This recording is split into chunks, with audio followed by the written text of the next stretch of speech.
At some point, maybe recently, maybe a while ago, you stopped being able to hear yourself.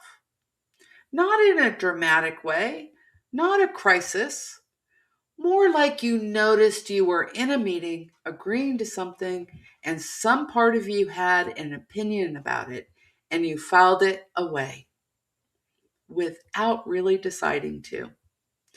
And then later, you couldn't remember what that opinion even was. That's not burnout. That's not weakness. That's what happens when you've been running at full speed for so long in an environment that was never designed to let you stop, that your own signal gets quieter and quieter until you can barely hear it above the noise of everything else. Today, I want to talk about why that happens, what it costs you, and what you can actually do about it without needing a sabbatical, a therapist, or a new job. Though I'm not ruling any of those out. Welcome to SoulFIRE Leadership, where we talk about what it actually feels like to lead at a senior level, the parts you're navigating alone, because probably nobody in your environment is naming them. I'm Amanda L. Christian. I spent over 30 years leading inside finance and technology. I led global teams. I built and moved data centers. I co-wrote the disaster recovery plan for technology and then actually had to execute it twice. 9/11 and Hurricane Floyd. At one point, I had almost 100 direct reports spread across the globe. I understand what it means to run hard for a long time inside these systems. Let's dive in. There is a role that exists in finance and technology that nobody ever writes in the job description. It's the one you get when they figure out you can walk into a fire and not panic. And once they figure that out, that becomes your job permanently. Not officially, but effectively. I had that role for most of my career. Project in trouble? Hand it to Amanda. Team in crisis? Call Amanda. Initiative nobody else wants to touch? You already know the answer. Get Amanda. And here's the thing about being the person they call when things are on fire. The fires don't stop. One stabilizes, another one is already burning. You don't get a window in between to catch your breath.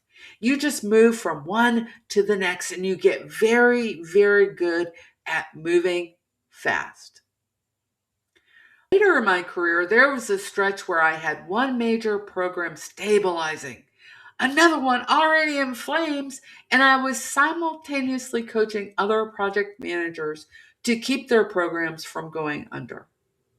Nobody asked if I had capacity for that. It was just a sign. No adjustment to the workload. No change in compensation. Just, we know you can handle it.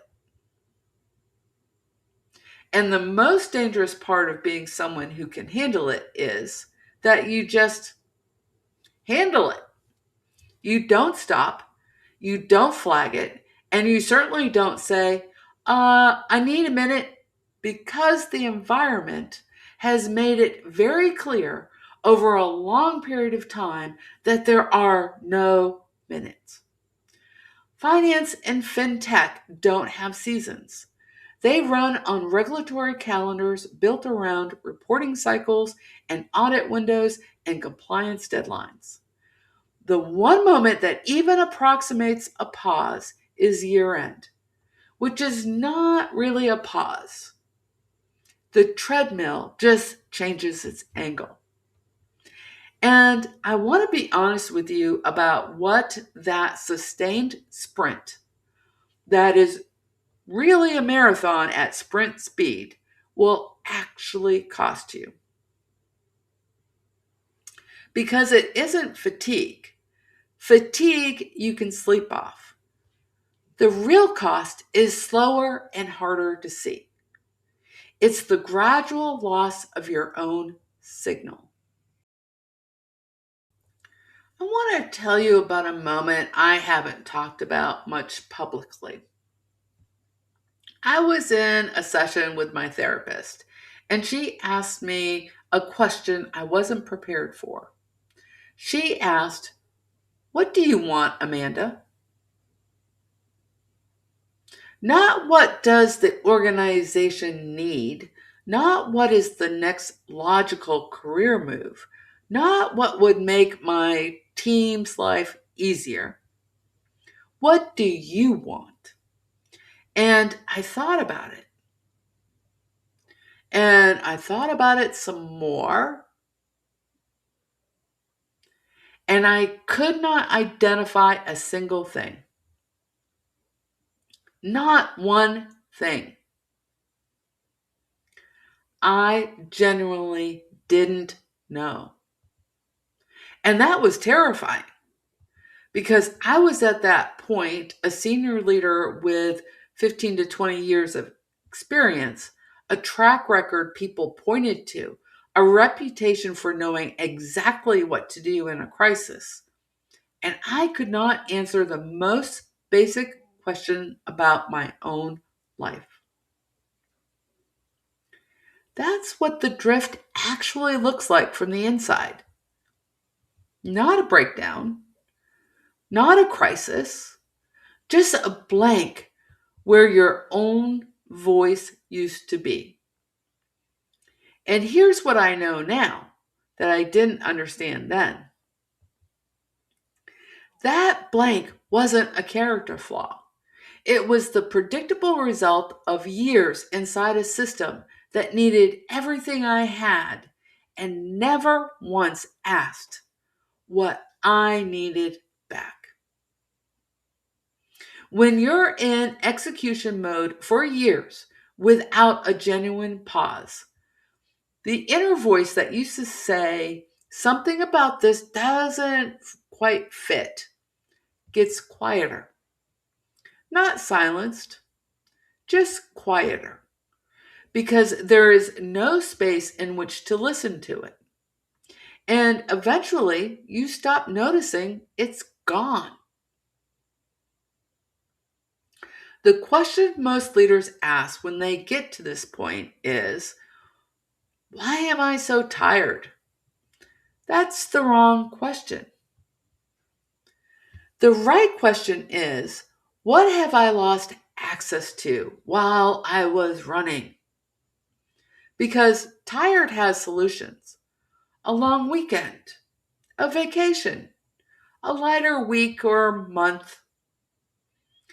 But losing the thread back to your own instincts, that doesn't get fixed with rest. It shows up in small moments you can easily dismiss. Agreeing to something with no idea why you said yes. Realizing you haven't had a strong opinion about something in months. Feeling a strange flatness in work that used to genuinely excite you and not being sure when that started. None of it feels urgent enough to stop for, which is exactly how it keeps going. Here's what I've noticed both in my own experience and in the leaders I work with. Recalibration doesn't happen on a schedule. There's no January reset, no spring renewal built into these industries. What actually triggers the I need to stop and look at this moment is almost always a specific event landing on top of accumulated pressure. A performance review that stings in a way you can't quite articulate. A reorg that reshuffles the deck and suddenly you're not sure where you stand. A promotion that went to someone else and the surprise of your own reaction tells you something you hadn't been willing to hear. A birthday that ends with a 2 a.m. thought that doesn't match the life you thought you were building. A colleague or colleagues getting laid off, and the flicker of envy you feel before you catch yourself. These are not crises, these are signals. They feel personal, they are actually diagnostic. But a system running you at full sprint has no mechanism for you to stop and process what just happened. So most of us do what the environment trained us to do. We absorb the signal, file it somewhere, and keep running. And we file it, and file it, and file it, until one day the filing cabinet is full and we have no idea what's in it anymore. I want to tell you about a job I took. I was at a point in my career where I had been running so long, so hard, that my decision making had gone on autopilot without me noticing. A new position came up, I was offered it, and I took it. I didn't ask whether it was the right career move for me. I didn't ask whether it would add anything meaningful to my portfolio. I didn't ask myself the basic questions that I would have asked automatically earlier in my career. There was a voice. I want to be clear about that. There was a very small voice in the back of my head, almost silent, that was essentially screaming, "Don't do it!" I ignored it. The manager and I didn't gel, and that's being generous. We weren't even on the same planet. The job itself, I hated it. That's what it costs you when the signal goes quiet long enough that you stop consulting it.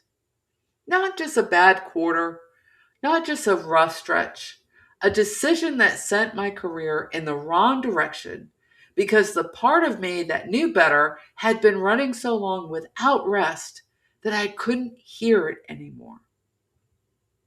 And here's what I want you to understand about that.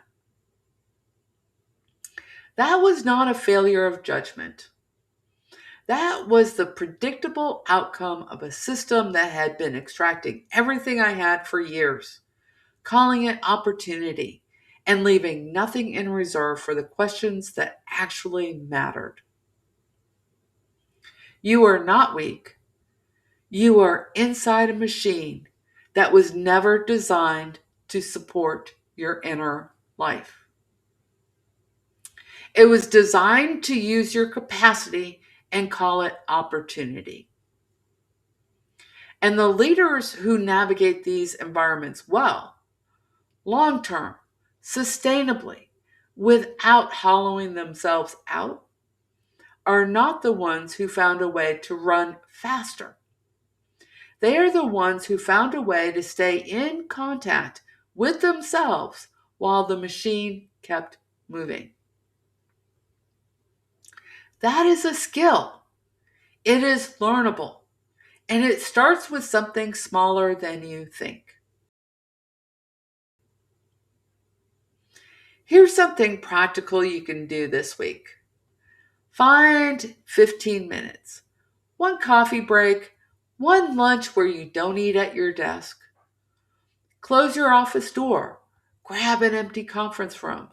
Just find a quiet space you won't be disturbed. Take your phone out. Set the timer for 15 minutes. Set it aside and with the face down and just sit there with nothing in your hands. No agenda, nothing to listen to, read, or respond to. Just you and whatever surfaces. If nothing surfaces, that's fine. If something does, let it be there. You're not solving it, you're not analyzing it, but just take a note of it. You are simply stopping the machine long enough to hear whether you have anything to say to yourself. Most of the leaders I work with tell me the first time they try this, it feels almost physically uncomfortable, if not downright uncomfortable. That discomfort isn't a sign it's not working. It's a sign of how long the treadmill has been running. If this conversation named something you've been carrying without language for it, subscribe. That's what this channel does every week. And if you're in an acute moment right now, a reorg, a role that stopped fitting, a sense that something has to change, there's a link below for a private strategy call. We'll look at where you are and what the path forward actually looks like. Before you go, if my therapist asked you right now what you want, could you answer her? Drop it in the comments. I read every one. I'll see you next week.